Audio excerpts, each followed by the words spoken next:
Hey everybody, how's it going? So for this week, I'm just going to give you my moral right away. Go to Tom Mason's videos and be careful with your armature at the beginning.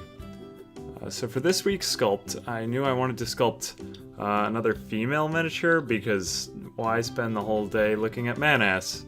And so I spent a lot of time at the armature stage for this one, and I don't regret that at all because I think I got a much better look at exactly how the skeleton and anatomy looks. So here we're looking at my time-lapse, or it's like at 800%. Sorry for all the camera shakiness. And what I did was that I just spent a lot of time on that first armature. Then I put on a bare layer of ProCreate around it, just so that my next layer would have something to stick to, like Tom suggests in his videos. He, in his original video, uses green stuff for this stage, which actually might be better. I haven't ever worked with green stuff before, so I'm hoping to get my hands on some of it. And I know in one of his newer videos, because he's switched around using putties a lot, he's talked about FIMO, or FIMO, green stuff, and ProCreate. And ProCreate is fine to use, but it seems to be hardening on me really quickly. So you'll see when I get to the end of the video, actually, there's a few kind of undesirable, non-smooth, or rough parts that should be smooth on the miniature. As you can see, my video editing skills have gotten slightly better. I didn't know how to do anything before, so I am thankful for that. And lighting has improved, though. I can't get these time lapses perfectly in focus yet. But I think it's useful just because, you know, I mean, I figure that other people who watch my channel are at my level or newer to it, or maybe you're more advanced than me, in which case, why are you watching this?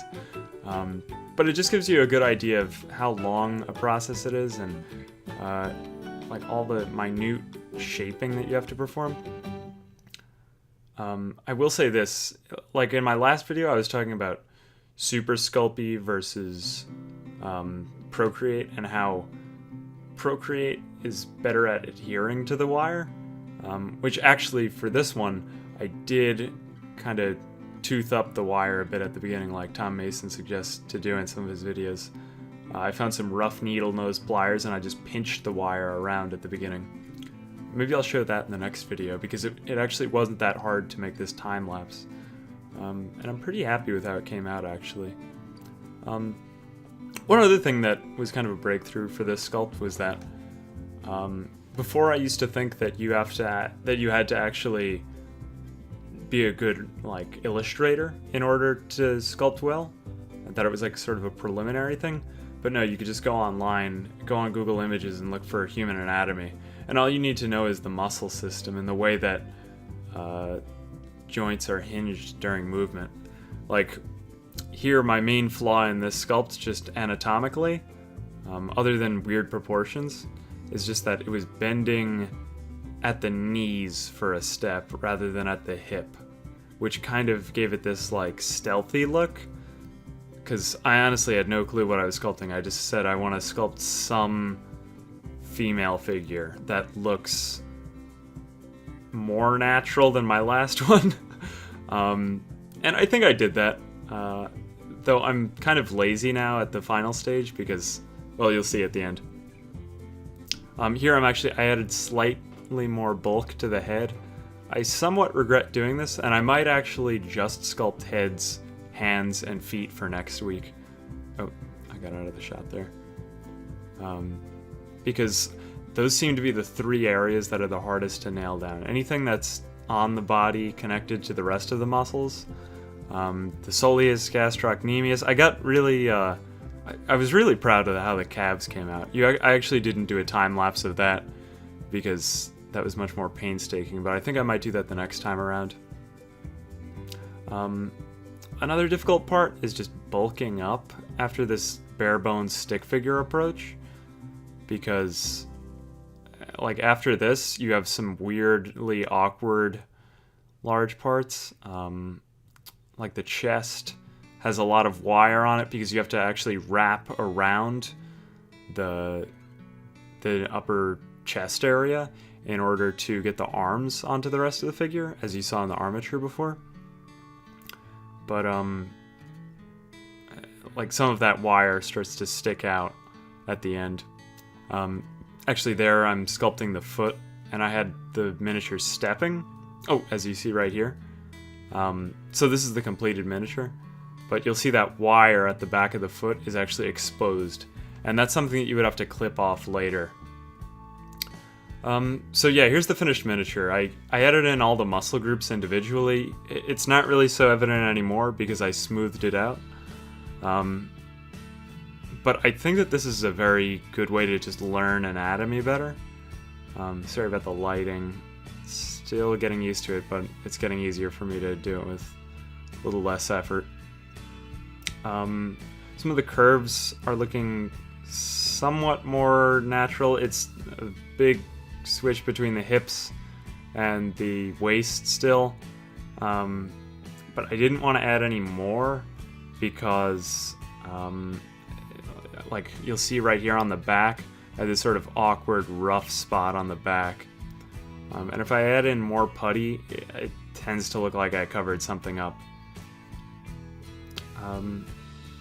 Like I was saying, this model was more of like a study than an actual finished product.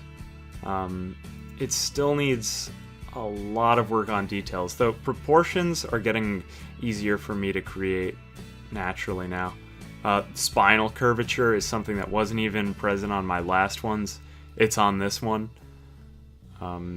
For females, you do have to bring out the hip bone, or the lumbar spine a bit more. That wasn't really an issue on my male ones. As you'll see, I'm about to put in, yep, that's the first one. Oh, the other thing I wanted to mention, size comparison. So the first two are Super Sculpey, and the last two are all ProCreate. The second to last one I created in like a couple hours because I didn't even know that the ProCreate was going to dry out that quickly. It was my first ever ProCreate attempt. But I am getting, more able to sculpt smaller features, since the first one is about 38 millimeters male, and the last one is 28 millimeters female, so that's even below the average, or the 28 millimeter scale, because that's scaled to about like the average height of a man. So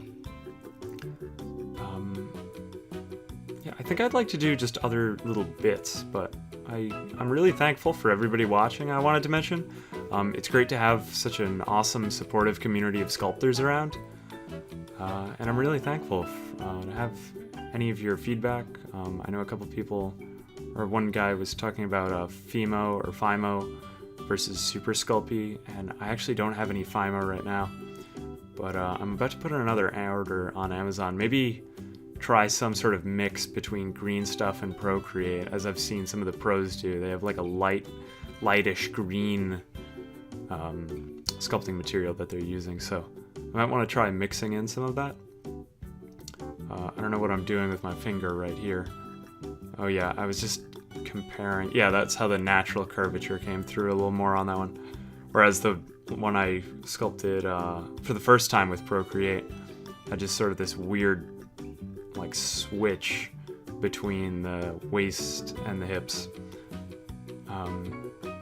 Arms looking slightly more proportioned, mainly because I actually did sculpt on a bicep on this one. I didn't really give it much tricep. But yeah, that individual muscle groups approach is definitely worth trying. So yeah, I hope you enjoyed this video. Progression is coming along, and hope to have more for next week. Alright, see you around.